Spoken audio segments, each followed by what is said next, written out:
Hello everyone, welcome to Smart Study channel. So this is another lecture under our series Ancient and Medieval World Societies. ये हमारा Ancient and Medieval World Societies का next lecture है और हमारा जो primary source है वो IGNOU MA history first year जो है MHI 1 का कोर्स चल रहा है। ठीक है, वो हमारा प्राइमरी सोर्स है, बट इसके बिना हम और सोर्सेज भी रेफ़र कर रहे हैं। ठीक है, तो इसलिए ये और भी जो भी कॉम्पिटिटिव एग्ज़ाम्स हैं आपके उनके लिए इम्पॉर्टेंट हो जाता है, जैसे यूजीसी नेट हिस्ट्री हो गया, यूपीएससी मेंस में भी। ठीक है, तो हिस्ट्री के विद रिस्पेक्ट टू जो भी आपके एग्ज़ाम्स हैं उनके लिए ये इम्पॉर्टेंट है। तो चलिए हम कंटिन्यू करेंगे हमारा प्रीवियस लेक्चर। ठीक है, जिसमें हम ट्रांजिशन टू एग्रीकल्चर की बात कर रहे थे, राइट। अगर आपने वो लेक्चर नहीं देखा तो मैंने प्लेलिस्ट का लिंक जो है मैं डिस्क्रिप्शन बॉक्स में शेयर कर दूँगी, आप वहाँ से इससे पहले के लेक्चर्स भी देख सकते हैं। ठीक है, तो हमने लास्ट लेक्चर में बात की थी ट्रांजिशन टू एग्रीकल्चर की कि कौन कौन से मॉडल्स जो हैं स्कॉलर्स ने प्रपोज़ किए, जिससे हम कह सकते हैं कि क्यों एग्रीकल्चर स्टार्ट हुआ। ठीक है, डिफरेंट मॉडल्स हमने देखे, for example climatic stress model देखा, उसमें हमने देखा कि क्लाइमेट मेजर रोल प्ले करता है एग्रीकल्चर की बिगनिंग में, राइट, जिधर हमने ओएसिस थ्योरी की बात की थी। ठीक है, गॉर्डन चिल्डे ने दी थी ओएसिस थ्योरी। उसके बाद हमने सेकंड जो बात करी वो हमने की थी डेमोग्राफिक मॉडल की। ठीक है, डेमोग्राफिक जिधर पॉपुलेशन का ज़्यादा इम्पॉर्टेंट रोल रहता है। ठीक है, जो इन्वायरमेंटल फैक्टर्स हैं वो भी मैटर करते हैं, बट जो ज़्यादा रोल रहा था वो रहा था पॉपुलेशन का, राइट। उसके बाद थर्ड हमने देखा था सिस्टमिक मॉडल, जिसमें था कि फैक्टर्स, डिफरेंट फैक्टर्स वर्क करते हैं, पॉपुलेशन भी काम आएगी, ह्यूमन का अपना रिस्पांस भी काम आएगा, इन्वायरमेंट भी काम आएगी, ये तीनों चीज़ें काम आई और इससे एग्रीकल्चर जो है बिगिन हुआ। ठीक है, वो हमने डिटेल में डिस्कस किया था, राइट। ठीक है, तो वो आप एक बार अगर आपने नहीं देखी वो आप वीडियो देख सकते हैं। उसके बाद हम उसके कंटिन्यू आज कर रहे हैं और हमारा नेक्स्ट टॉपिक है डोमेस्टिकेशन ऑफ प्लांट्स। ठीक है, तो हम जैसे आपको पता है कि हम प्रीवियस ईयर क्वेश्चंस भी साथ साथ में रेफ़र करते हैं। ठीक है, क्योंकि आपको एक राइटिंग करने का वे पता होना चाहिए।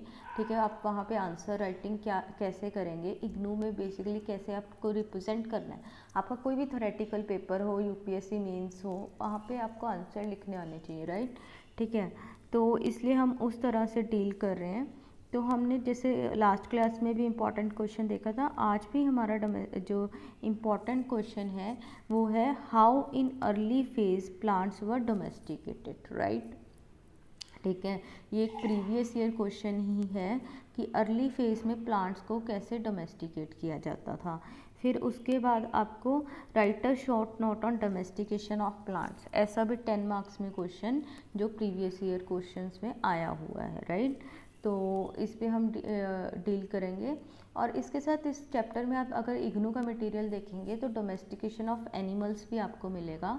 वो हमने बहुत डिटेल में, हमारा जो पेस्टोरल नोमैडिज्म का लेक्चर रहे हैं उसमें हमने पेस्टोरल नोमैडिज्म का फर्स्ट लेक्चर है, उसमें डोमेस्टिकेशन ऑफ एनिमल्स को बहुत डिटेल में डिस्कस कर लिया है, तो इसलिए अभी हम यहाँ पे उसको दोबारा डिस्कस नहीं करेंगे। ठीक है, तो चलिए देखते हैं डोमेस्टिकेशन ऑफ प्लांट्स की जब बात आती है। तो जैसे हमने देखा कि अराउंड जैसे 12,000 ईयर्स अगो या 10,000 ईयर्स अगो के टाइम के अराउंड जो है एग्रीकल्चर स्टार्ट होता है, राइट।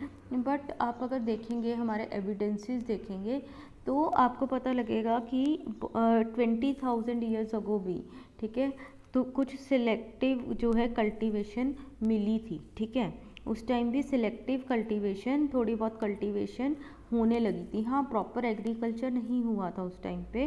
ठीक है, पर हाँ थोड़ा बहुत स्टार्ट हो गया था, क्योंकि हमने देखा था सिस्टमिक मॉडल में भी देखा था कि ये एक ग्रेजुअल और कॉन्टीन्यूस जो है प्रोसेस था। बिगिनिंग ऑफ एग्रीकल्चर जो हुई है एक कॉन्टीन्यूस प्रोसेस था। ठीक है, स्टेप बाय स्टेप आगे बढ़ रहा था, तो एकदम से ये नहीं होगा कि हम एग्रीकल्चर उगाने लग गए। ठीक है, तो एग्रीकल्चर करने लगे, क्रॉप्स उगाने लगे, एकदम से सडन ऐसा नहीं था। तो हमें 20,000 बिफोर प्रेजेंट जो है 20,000 ईयर्स अगो हमें एक एविडेंस मिलता है इज़राइल में। ठीक है, इज़राइल में हमें एविडेंस मिलता है, नाहेल और रेन करके जगह है, ये आप अपने एग्ज़ाम में मेंशन कर सकते हैं। ठीक है, तो इसमें हमें सीड्स की प्रेजेंस मिलती है, वहाँ पे हमें कुछ सीड्स मिलते हैं। ठीक है, इससे हम अंदाज़ा लगाते हैं सीड्स मिले। ठीक है, तो हमें पता लगा कि यहाँ पे सिलेक्टिवली कल्टीवेशन होती होगी। ठीक है, जिसमें ह्यूमंस जो है अभी चाहे नोमैडिक कल्चर में ही थे, हमने देखा था सिस्टमिक मॉडल में भी कि कैसे ह्यूमंस एक जगह से दूसरी जगह जो है सीड्स कैरी कर लेते थे। ठीक है, तो वो क्योंकि डिफरेंट फ्लोरा फोना को, different kind of plants animals को based on season, based on अपनी मूवमेंट एक्सपीरियंस करते थे, राइट। तो वो एक जगह से दूसरी जगह सीड्स लेके जाते थे, फिर ऐसे ऐसे वो मेज़, जैसे मेज़ की हमने एग्जांपल देखी थी कि ऑल ओवर ईयर मतलब वो ग्रो करने लग गए थे। तो ऐसे करके हुआ कि जब ये नोमैडिक कल्चर में थे तभी हमें ये एविडेंस मिलता है।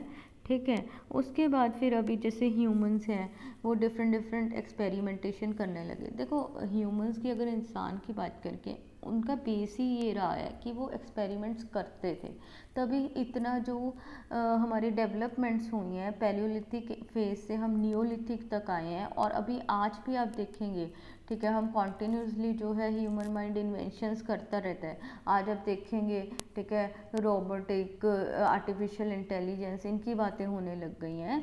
तो ये स्टार्टिंग से ही रहा है कि इंसान का जो दिमाग है वो इतना शार्प रहा था। हमने देखा था पैलियोलिथिक एज में, उससे पहले, कि कैसे जब होमो सेपियन सेपियन बनते हैं उनका दिमाग का साइज़ भी इंक्रीज़ होता है, वॉल्यूम भी इंक्रीज़ होता है, राइट। तो ह्यूमन का दिमाग इतना शार्प है, ये स्टार्टिंग से जो इसके आसपास सराउंडिंग्स में चीज़ें रही हैं उनसे एक्सपेरिमेंट करते आए हैं, राइट। पहले टूल्स में इन्होंने एक्सपेरिमेंटेशन शो किया, हट्स वगैरह रहने के लिए बनाई। ठीक है, तो ऐसा करके अभी यहाँ पे भी सस्टेनेंस मीन्स जैसे बदल रहे थे, पहले फूड प्रोक्योरर थे, अब धीरे धीरे फूड प्रोड्यूसर हो रहे थे।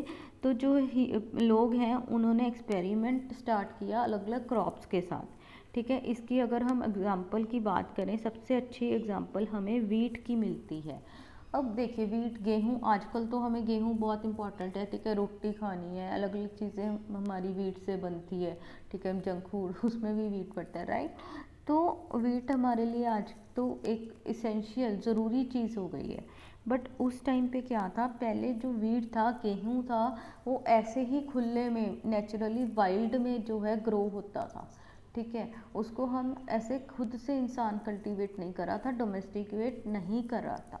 तो वो जो वाइल्ड में ऐसे ग्रो होता था गेहूँ, ठीक है, उसमें क्या था, उसके एक ड्रॉबैक था, उसके जो सीड्स होते थे ना, अभी जैसे वो पक रहा है, ठीक है, अभी पक ही रहा है, वो स्टेम पे ही है, उसके सीड्स वहाँ से गिर जाते थे। तो मतलब प्रोडक्टिविटी ढंग से नहीं हो रही थी, राइट। तो इंसान ने सोचा कि अगर मैं कुछ एक्सपेरिमेंट करके देखूं, ठीक है, कुछ नेचुरल फैक्टर्स भी काम किए, बाकी उसने भी कहा कि कुछ मैं अगर देखूं फिजिकली कोई मेथड से इसको बांध के देख लूं, ठीक है, स्टेम से, या कुछ हाइब्रिडाइजेशन काइंड ऑफ करूं, ठीक है, तो क्या पता मेरे को जो है वीट वगैरह जो है सही से मिल जाए। ठीक है, तो तब एक्सपेरिमेंटेशन होते हैं, नेचुरल भी हाइब्रिडाइजेशन होती है। तो इससे क्या होता है, जो कल्टीवेटेड वीट था, जो इंसान कल्टीवेट करना लगा था, तो उसने सीखा। देखिए उस टाइम इतनी साइंटिफिक डेवलपमेंट्स भी नहीं थी, फिर भी जो है इंसान सक्सेसफुल हुआ।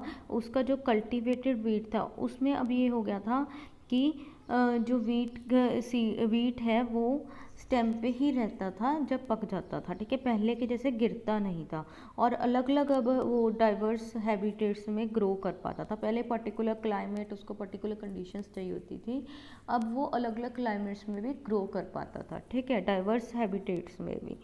तो ये फ़र्क था, तो ऐसे करके एक्सपेरिमेंटेशन हुई। ठीक है, उसके बाद एक और उन्होंने एक्सपेरिमेंट देखा। ठीक है, एक्सपेरिमेंट किया। अब क्या था कि कुछ वाइल्ड जो प्लांट्स होते थे, राइट, ठीक है, वो क्या था कि एक तो स्पेसिफिक इन्वायरमेंट में होते थे। ठीक है, फिर उसके बाद वो ब्रिटल होते थे बहुत ज़्यादा, उनकी जो स्पाइक्स वगैरह टफ होती थी बड़ी। ठीक है, तो मतलब उनको जो है अगर आप कहेंगे कल्टीवेट करना मुश्किल हो जाता था। पर इसके साथ साथ ये था इंसान को कि ये अच्छे हैं, क्योंकि ये जो है ऐसा डिस्ट्रॉय नहीं होंगे। जैसे हमने वीट की पहले एग्जांपल देखी थी कि वीट जो है ख़राब हो जाता था, राइट। तो एक्सपेरिमेंटेशन से इंसान ने वो सीखा कि हाँ वीट को मैंने कैसे सही बनाना है। ठीक है। तो ऐसे ये प्लांट्स थे, इनके टफ स्पाइक्स तो थे कि हाँ ह्यूमन को हेल्प होगा सस्टेनेबिलिटी में, ठीक है।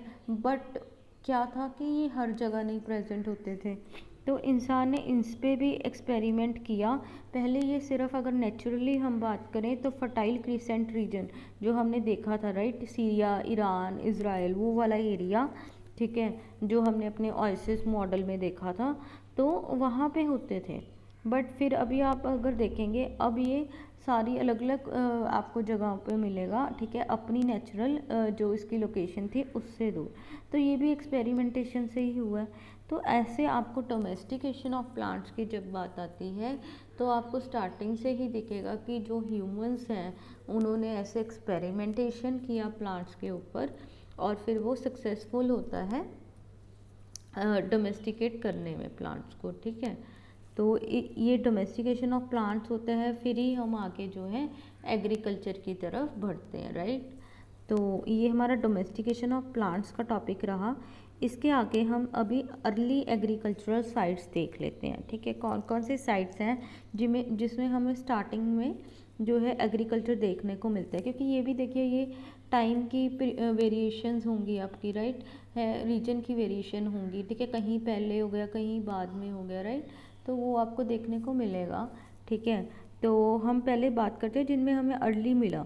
तो सबसे पहले हम साउथ वेस्ट एशिया की बात करते हैं। फर्टाइल क्रिसेंट रीजन हमने देखा, तो वहाँ पे हुआ तो था, ये तो नहीं था कि नहीं हुआ था, बट हाँ जिस हिसाब से ऑयस्टर थ्योरी में वो किया गया उस पर थोड़ा सा चैलेंज हुआ, क्योंकि उन्होंने बोला कि साउथ वेस्ट एशिया सूख गया था, ये है वो है, तो सब जगह वो डेसिकेशन इतना नहीं मिला था, इतनी हर जगह ड्राइनेस नहीं मिली थी, राइट, ठीक है, वो बहुत स्पेसिफिक इन्वायरमेंट सी हो गई थी। तो साउथ वेस्ट एशिया की अगर हम बात करें तो यहाँ पे फर्टाइल क्रेसेंट ऑफ मेसोपोटामिया जो हमने बात की, ईरान, इराक, लेबनान, सीरिया, ठीक है, इज़राइल, ये वाला एरिया जो आपने लास्ट लेक्चर में 1 मिनट मैंने आपको दिखाया भी था, ये वाला, राइट, रिमेंबर, आपको याद है, ठीक है। ये वाला साउथ वेस्ट एशिया का जो पार्ट है इसमें हमें एग्रीकल्चरल साइट्स सबसे पहले मतलब मिलती हैं, अर्ली साइट्स, ठीक है। यहाँ पे वही आपको पता है कैसे हुआ था कि क्लाइमेट चेंज हुआ था प्लिस्टोसिन के बाद, ठीक है। तो धीरे धीरे क्या है, टेम्परेचर इंकरेज हुआ, टेम्परेचर इंक्रीज़ हुआ, टेम्परेचर बढ़ा, फॉरेस्ट की ग्रोथ होने लगी थी, फिर यहाँ पे विंटर्स वगैरह में रेनफॉल भी अच्छी होती थी। अब देखिए एग्रीकल्चर के लिए यही ज़रूरत है कि क्लाइमेट अच्छा हो, पानी की अवेलेबिलिटी हो, राइट। तो आपको यहाँ पे जो है, यहाँ पे अर्ली नियोलिथिक विलेजेस मिलेंगे। नियोलिथिक एज में हमने देखा था कि एग्रीकल्चर बिगिन हो रहा है, राइट। तो अर्ली नियोलिथिक जो विलेजेस हैं, ठीक है, वहाँ पे आपको वो मिलेंगे यहाँ पे। वहाँ पे जो है कल्टीवेशन भी होता था, ग्रेजिंग भी होता था, ठीक है। तो ये साउथ वेस्ट एशिया का आपका रहा जो फर्टाइल क्रिसेंट का रीजन है। फिर उसके बाद बोलते हैं कि एक जगह थी जेरिचो, ठीक है। जेरिचो में जो है हमें बहुत ऐसे एग्रीकल्चर प्रोडक्ट मिले, जैसे वीट मिला, बार्ले मिला, ठीक है, जो बेसिकली वहाँ के नहीं थे, क्योंकि अभी हमने देखा कि कैसे पहले एक जगह सीड्स वगैरह प्लांट्स ग्रो हो रहे हैं, फिर वो अलग अलग जगहों पे मिलने लगा था, राइट, वीट की भी हमने बात की। तो यहाँ पे भी ऐसा था, ये बोलते थे कि जो जॉर्डन वैली है वहाँ से मे बी सीड्स जो हैं वो लेके आए ह्यूमंस, और उसके बाद जो है यहाँ पे वीट एंड बार्ले ग्रो करने लगे जेरिचो में, ठीक है। ये साउथ वेस्ट एशिया का रहा, ठीक है। उसके बाद अगर हम देखेंगे अलग अलग एरियाज़ देखेंगे, हम एनाटोलिया जो टर्की है आज का, उधर देखेंगे, उसके बाद यूरोप, मिसो अमेरिका और चाइना, ठीक है, ये अर्ली रीजन्स रहते हैं जिधर एग्रीकल्चर बिगिन हुआ, ठीक है। तो वर्ल्ड में डिफरेंट डिफरेंट प्लेसेस पे जो है, ठीक है, एग्रीकल्चर स्टार्ट होता है। तो रेनफॉल जो अभी टर्की की बात करें, एनाटोलिया जिसको हम बोलते हैं, वहाँ पे अच्छी खासी रेनफॉल थी, ठीक है। तो डोमेस्टिकेशन भी हो रहा था एनिमल्स का, शीप, गोट वहाँ पे, ठीक है। तो पहले वो हो रहा था, वो स्टार्ट हुआ, उसके बाद धीरे धीरे एग्रीकल्चर भी वहाँ पे हुआ, ठीक है। वहाँ पे हमें जो अर्ली एग्रीकल्चर का जो मिलता है, ठीक है, वो कब मिलता है 7400 से लेके 6750 BC में, ठीक है, अर्लीस्ट एग्रीकल्चर सेटलमेंट। और कहाँ मिलती है, साइनो में, ठीक है। ये आप थोड़ा सा मतलब आपको प्लेसेस टाइम पीरियड थोड़ा सा आइडिया होना चाहिए, ठीक है। अगर बाई चांस इसका क्वेश्चन अभी तक वैसे इतना नहीं बना है इसका, प्रीवियस ईयर में भी आप देखेंगे, ठीक है, बट अगर बाई चांस चलो आ जाता है, ठीक है। बाकी तो अगर आप इग्नू का अगर आप पेपर देखेंगे, स्पेसिफिकली इग्नू एग्ज़ाम देखेंगे, उसमें आपको 10 क्वेश्चंस होते हैं, राइट। तो 10 में आपको 5 अटैम्प्ट करने होते हैं, ठीक है। तो बहुत मतलब ये डिफ़िकल्ट बात नहीं होती, 10 में से आपको 5 करने होते हैं, आप चूज़ कर सकते हैं। तो ये क्वेश्चन अगर हम देखें साइट्स पे इतना ज़्यादा नहीं बना पहले प्रीवियस पेपर्स में, हाँ, बट आप ये है कि इसका थोड़ा सा जैसे कंटेंट है कि कहाँ पे कैसे स्टार्ट हुई, जैसे डोमेस्टिकेशन ऑफ प्लांट्स था, राइट, ठीक है।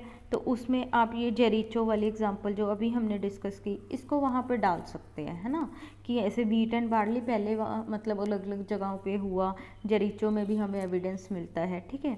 तो ये आप मेंशन कर सकते हैं, ऐसे आप कंटेंट यूज़ कर सकते हैं। बट अगर हम एग्जैक्टली बात करें कि अर्ली एग्रीकल्चर साइट्स, वो हमें डायरेक्टली क्वेश्चन अभी तक नहीं मिला, ठीक है। तो पर हम इसको कवर करेंगे। तो क्या होता है कि ये साइनो करके जगह थी एनाटोलिया में, ठीक है, वहाँ पे हमें अर्लीस्ट एग्रीकल्चरल सेटलमेंट्स मिलती हैं। उसके बाद ये हुआ टर्की का केस, ठीक है। फिर उसके बाद अगर हम यूरोप की तरह बढ़े तो यूरोप में हमें वीट एंड बार्ले की कल्टीवेशन सबसे पहले मिलती है। देखिए वीट तो बहुत ही ज़रूरी है, सब जगह आपको वीट मिल रहा है, राइट। तो वीट यहाँ पे भी हमें मिला, और ग्रीस में मिलता है सबसे अर्लीस्ट जो एविडेंस है। और कब मिलते हैं, 9000 बिफोर प्रेजेंट, ठीक है, अब से 9000 साल पहले। वही आप देखेंगे 12000, 10000, 9000 साल पहले, ऐसे इस जो टाइम पीरियड में एग्रीकल्चर आपको पता है अच्छे से प्रैक्टिस होने लगा था, ठीक है। फिर जैसे बल्कान्स है, बल्कान्स का जो उनका जो रीजन था वो भी बहुत फर्टाइल था, और उनका फिर जो है टर्की एनाटोलिया जो था वो उनका नेबरर था, तो उनसे कांटेक्ट हुए और वहाँ पे भी जो है एग्रीकल्चर स्टार्ट हुआ। देखिए ऐसे स्प्रेड हुआ है, ठीक है, एक जगह से दूसरी जगह स्प्रेड हुआ है, राइट। फिर उसके बाद यूरोप की आगे बात करें, जर्मनी एंड फ्रांस, यहाँ पे भी हमें मिसोलिथिक साइट्स में जो है फार्मिंग के थोड़ा बहुत एविडेंस मिलना स्टार्ट हो जाता है। लेक्स वगैरह होते हैं, यहाँ पे पानी का सोर्स अच्छा होता है, तो हमें मिसोलिथिक एज, आपने याद है आपको, हमने बात की थी Palaeolithic age, then comes Mesolithic, और उसके बाद न्योलिथिक, ठीक है। तो मिसोलिथिक बीच का पीरियड हो जाता है। तो इसमें मिसोलिथिक एज में जो है फार्मिंग की थोड़ी बहुत स्टार्टिंग होने लगी थी, ठीक है, जर्मनी और फ्रांस में, क्योंकि यहाँ पे पानी का सोर्स भी अच्छा था, लेक्स वगैरह प्रेजेंट थी, ठीक है। फिर उसके बाद क्या होता है कि अब जैसे ही हमने देखा था कि वही बार बार से बात आती है कि एक जगह से दूसरी जगह भी हमें जो है प्लांट्स ऐसे स्प्रेड हुआ है, जो एग्रीकल्चर वाला पार्ट है वो स्प्रेड हुआ है, राइट। तो ये एग्जांपल हमें जो मिसो अमेरिका है, ठीक है, मेसोलिथिक टाइम में अगर अमेरिका की बात करें, वहाँ पे भी हमें ये जो है मिलता है एविडेंस, ठीक है। यहाँ पे आपको क्या देखने को मिलेगा कि जो मिसो अमेरिका था मिसोलिथिक टाइम पे, ठीक है, वहाँ पे मेज़ जो है डोमेस्टिकेट होता था, राइट, ठीक है। तो मेज़ जो है वैसे बेसिकली, ठीक है, अमेरिका के लो लैंड्स में हो गया, ठीक है। फिर वहाँ से ये जैसे मैक्सिको की साइड पे, ठीक है, मैक्सिको की अपलैंड्स वगैरह जो थी, वहाँ पे ये जो है वहाँ पे भी प्रैक्टिस होने लगा था, ठीक है। तो ऐसे करके एग्रीकल्चर भी अलग अलग एरियाज में स्प्रेड हुआ है, ठीक है। जो लो लैंड एरियाज़ थे, ठीक है, साउथ अमेरिका के या फिर उसके बाद मैक्सिको वगैरह के, ठीक है, वो वहाँ पे हाईलैंड से वहाँ पे जो है स्प्रेड हो गया था एग्रीकल्चर, ठीक है। फिर उसके बाद आप देखेंगे चाइना, ठीक है, ये जो हुआ अमेरिका की हमने बात की, ये 3000 BC के अराउंड हुई थी। और अभी अगर हम चाइना की बात करें, वहाँ भी एग्रीकल्चर 4000 BC के अराउंड स्टार्ट होता है, ठीक है। वहाँ पे जैसे रिवर्स होते हैं, देखिए रिवर्स तो बहुत ज़रूरी है, वैसे भी कोई भी हमारी जो है जो सिविलाइजेशंस हुई हैं अर्ली, ठीक है, चाहे आप मेसोपोटामियन सिविलाइजेशन की बात करिए, इजिप्ट की करिए, ठीक है, इजिप्ट नाइल के पास था। फिर उसके बाद हड़प्पन की बात करें, ठीक है, इंडस सिविलाइजेशन, तो सारी रिवर्स के पास ही थी। रिवर्स बहुत इंपॉर्टेंट था एग्रीकल्चर के लिए, राइट। तो ऐसे ही नॉर्थ चाइना में भी 2 रिवर्स का जो है कॉन्फ्लुएंस होता है, 2 रिवर्स मिलते हैं, फैन एंड वेई, ठीक है, वहाँ पे आपको एग्रीकल्चर देखने को मिलता है 4000 BC में। और वहाँ इतने अच्छे से जो है डोमेस्टिकेशन होने लग जाती है कि मतलब वहाँ पे एग्रीकल्चर डोमेस्टिकेशन अच्छे लेवल पे स्टार्ट हो जाता है, मिलेट्स वगैरह की कल्टीवेशन स्टार्ट होती है। ठीक है, फिर मतलब वहाँ पे फ़िशिंग और गैदरिंग भी चल रही है, क्योंकि फ़िशिंग वाटर का सोर्स अच्छा है, तो वो भी चल रही हैं एक्टिविटीज़। और इधर डोमेस्टिकेशन ऑफ एनिमल्स, एग्रीकल्चर, ये सब चीज़ें स्टार्ट हो गई। वहाँ पे इवन सिल्क की प्रोडक्शन, आप देखते हैं चाइना का सिल्क हम स्टार्टिंग से ही बात करते हैं, राइट। अगर एंशियंट हिस्ट्री में भी वैसे देखेंगे वर्ल्ड में सिल्क रूट की बात आती है, तो उस टाइम पे जो है चाइना में सिल्क की प्रोडक्शन इन्होंने स्टार्ट कर दी थी। जो मलबरी ट्रीज़ होते थे वहाँ पे इनको सिल्क वॉर्म्स मिलते थे, उससे जो है सिल्क की प्रोडक्शन स्टार्ट हो गई थी इतने अर्ली टाइम में। तो आप जैसे डोमेस्टिकेशन ऑफ प्लांट्स की, एनिमल्स की बात कर रहे हैं, तो इनमें ये एरियाज़ की आप एग्जांपल भी मेंशन कर सकते हैं। कोई भी आप, जैसे यूरोप की हमने बात की, ग्रीस की, फ्रांस की, जर्मनी की, राइट, ये भी आप मेंशन कर सकते हैं। चाइना की एग्जांपल मेंशन कर सकते हैं। ठीक है, तो ये आज हमारा टॉपिक हुआ ट्रांजिशन टू एग्रीकल्चर। यहाँ पे हमारा ट्रांजिशन टू एग्रीकल्चर चैप्टर ख़त्म हो गया है। ठीक है, नेक्स्ट हमारा यूनिट जो होगा वो होगा न्यूलिथिक रेवोल्यूशन। उसमें हम देखेंगे कि हाँ एग्रीकल्चर जैसे स्टार्ट हुआ, ठीक है, क्यों इसको न्यूलिथिक रेवोल्यूशन बोला गया, सिर्फ एग्रीकल्चर के कारण या कुछ और भी ऐसी अच्छी अच्छी डेवलपमेंट्स हुई थी, राइट। फिर उसके बाद हम देखेंगे उसका क्या इम्पैक्ट पड़ा, तो वो हम डिटेल में डिस्कस करेंगे। तो चलिए, till then bye bye, and ये आप रिवाइज कर लीजिए, फिर हम मिलते हैं नेक्स्ट लेक्चर में। Thank you, bye bye.